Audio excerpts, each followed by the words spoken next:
gracias al Señor Jesucristo, a nuestro Dios Padre, por esta oportunidad de seguir estudiando el libro de Filipenses. Gracias también a todas las personas que nos escuchan, los jóvenes de esta página, de este proyecto que el Señor ha puesto en ustedes, hijos del reino, titulado, y pues es de mucha bendición estar aquí con ustedes, hermanos. Vamos a continuar platicando, estudiando, analizando un poco el libro de los Filipenses. Eh, voy a, este, a profundizar un poquito acerca de las tres primeras partes que considero o dividí el libro o la carta de los Filipenses. La primera es saludos del apóstol a la iglesia y la obra de Dios en nuestras vidas. La segunda parte de la carta es Pablo en prisión, anima a la iglesia a vivir por Cristo. Y la tercera es que Pablo anima a sufrir por Cristo, teniendo como ejemplo primordial al mismo Señor Jesucristo. La primera parte de la carta comprende del capítulo 1, del versículo 1 al 11.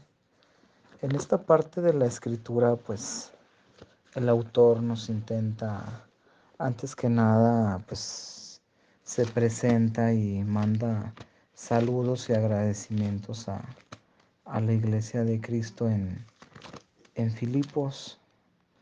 También nos habla de la obra transformadora que Dios comenzó en el creyente y que la terminará y la perfeccionará hasta aquel día. También nos habla varias palabras, frases en torno al amor y a la comunión entre hermanos.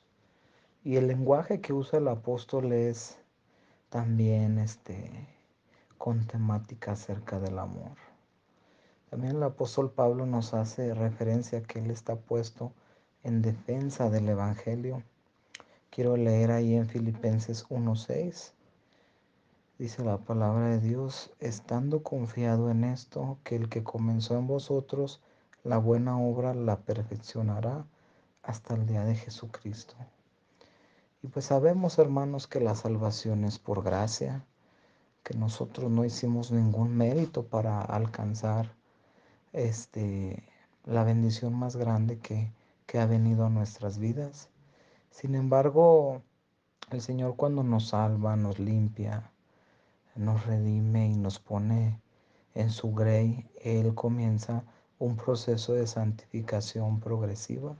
¿Qué significa esto? Que vez tras vez, entre más tiempo tenemos como cristianos, debemos de parecernos más a nuestro Señor, ser cada vez más santos, porque esa es la voluntad de nuestro Padre. Y el apóstol aquí dice que el Señor ha iniciado una obra en nosotros y Él la irá perfeccionando. Yo les pregunto, jóvenes, ¿cómo va la obra del Señor en sus vidas? ¿Ha sido una santificación progresiva? ¿O quizá han pasado muchos años y no vemos mucho progreso en cuestión a la santidad de nuestras vidas? También el apóstol Pablo dice que él está puesto en defensa del Evangelio. El versículo 7 del capítulo 1 dice: como me es justo sentir esto de todos vosotros, por cuanto os tengo en el corazón y en mis prisiones y en la defensa y confirmación del Evangelio. Esto es muy interesante porque lo dice en 2 o 3 partes de esta carta. Y bueno, pasamos a la segunda parte de la carta, que yo la dividí del capítulo 1, versículo 12 al 26. Aquí el apóstol sabemos que está en prisión, y estando en prisión anima a la iglesia a vivir por Cristo, a morir por Él. De hecho, en el versículo número 21 del capítulo 1 dice: porque para mí el vivir es Cristo y el morir es ganancia. Mas si el vivir en la carne, esto me será para fruto de la obra, no sé entonces qué escoger, porque de ambas cosas estoy puesto en estrecho, teniendo deseo de ser desatado y estar con Cristo, el cual es el mejor. El cual es mejor, es mucho mejor. Tiene un conflicto aquí nuestro hermano entre si partir con el Señor o estar aquí vivo en la obra. No hallaba que decidir nuestro hermano. Y pues es interesante cómo una persona llega a tener esta capacidad de declarar estas cosas, de pensar de esta manera, porque muchos de nosotros quizá alguna prisión puede desanimarnos, puede decir, y para esto fui cristiano, y para esto me convertí. Y el típico a veces en muchos de nosotros como cristianos empezar a renegar. Sin embargo, el apóstol Pablo nos da una muestra de una entrega total y un amor hacia la obra de Dios. Dice que para él el vivir es Cristo y el morir es ganancia. Y sabía él que si él continuaba viviendo iba a ser por provecho de la obra, no para provecho propio o algún libertinaje, sino que su vida iba a ser invertida en la obra del Señor. Y si él moría, pues él iba a estar con el Señor, él partía con nuestro Dios para estar con él. También comenta aquí que el apóstol que algunos predican por envidia y otros por buena voluntad. En el versículo 15 del capítulo 1 dice, y algunos a la verdad predican a Cristo por envidia y porfía, mas algunos también por buena voluntad. Y pues ya desde los inicios de las iglesias locales primitivas, pues ya ocurría esto. Es una práctica que seguimos teniendo hoy en día en las iglesias. A veces no hay sinceridad en el púlpito, no en todos los casos, solo en algunos, pero algunos predican a Cristo por algunas otras razones o incluso para su misma gloria. Sin embargo, el nombre de Cristo sigue siendo predicado. Dice el apóstol que eso es lo importante. Y además el Señor ve nuestros corazones. A lo mejor por fuera podemos engañar a los hermanos, a la iglesia, a muchas personas, pero en realidad la sinceridad, el Señor la mira dentro de nuestros corazones. Entonces, Pablo estando en prisión, anima a la iglesia a vivir por Cristo. La pregunta es, ¿qué es más fácil? ¿Vivir por Cristo o morir por Cristo? ¿Qué creen ustedes, hermanos? Y la tercera parte de la carta comprende del capítulo 1, versículo 27 hasta el capítulo 2, versículo 18. En esta parte, pues Pablo anima a los hermanos a sufrir por Cristo. Él estaba sufriendo persecución, él estaba sufriendo prisión a causa del Evangelio, una presión de Roma que él constantemente en su vida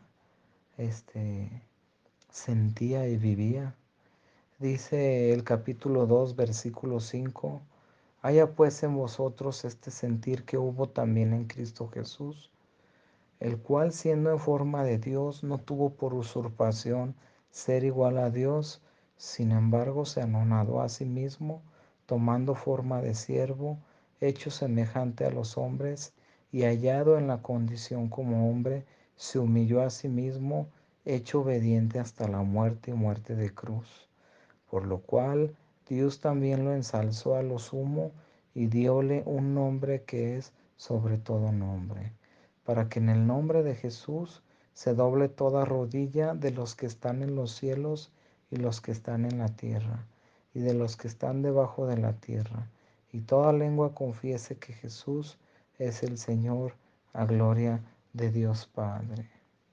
También dice el capítulo 1, versículo 29, porque a vosotros es concedido por Cristo no solo que creáis en Él, sino también que padezcáis por Él. Entonces, básicamente esta es la médula, el centro de la carta del apóstol Pablo. Él anima a la iglesia a padecer, no solamente a creer en Cristo, sino a padecer por nuestro Señor Jesucristo. y toma como primer ejemplo al mismo Señor. Esto es como un poema, estos versículos que acabamos de leer. ¿Por qué? Porque nos habla del estado de gloria que tenía nuestro Señor, cómo Él vino a ser hombre, vino a servir a todos, permitió que lo humillaran, fue obediente al Padre en ir a la cruz, resucitó, fue ensalzado a lo sumo, siendo rey sobre todas las cosas. Qué hermosa historia de verdad, como nuestro Señor vino y se humilló, se anonadó, vino y murió de esta forma, a muerte de cruz. Sin embargo, el Señor lo puso como rey sobre todas las cosas. Y esto es hermoso porque tarde o temprano el mundo reconocerá que Jesús es el Señor. A lo mejor pueden pasar años o días, pero llegará un momento en que toda rodilla se doblará ante nuestro Señor Jesucristo. Y pues básicamente esta es la segunda parte del análisis del estudio de la carta a los filipenses. La médula, el tema, la idea central es que padezcamos por Cristo, tomando como ejemplo la vida del mismo Señor Jesucristo. Yo no sé usted cuántas veces ha sufrido o ha padecido por el Señor. A lo mejor carrilla en la escuela, a lo mejor burlas en el trabajo, pero créame que eso no es de compararse con los padecimientos que tenía la iglesia primitiva, las iglesias locales.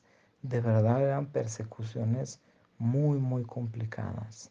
Y hoy en día por cualquier cosita nos desanimamos, no queremos seguir adelante, no queremos asistir más a la iglesia, no queremos seguir predicando, pero en realidad cuando miramos todo lo que padeció nuestro Señor Jesucristo es motivo digno de seguir adelante, de padecer lo poco mucho que estamos padeciendo y siempre y en todo momento glorificar a nuestro Señor y Salvador. Bueno, pues continuamos. Esta es la segunda parte de la carta a los filipenses. Continuamos con la tercera. Muchas gracias. El Señor les bendiga.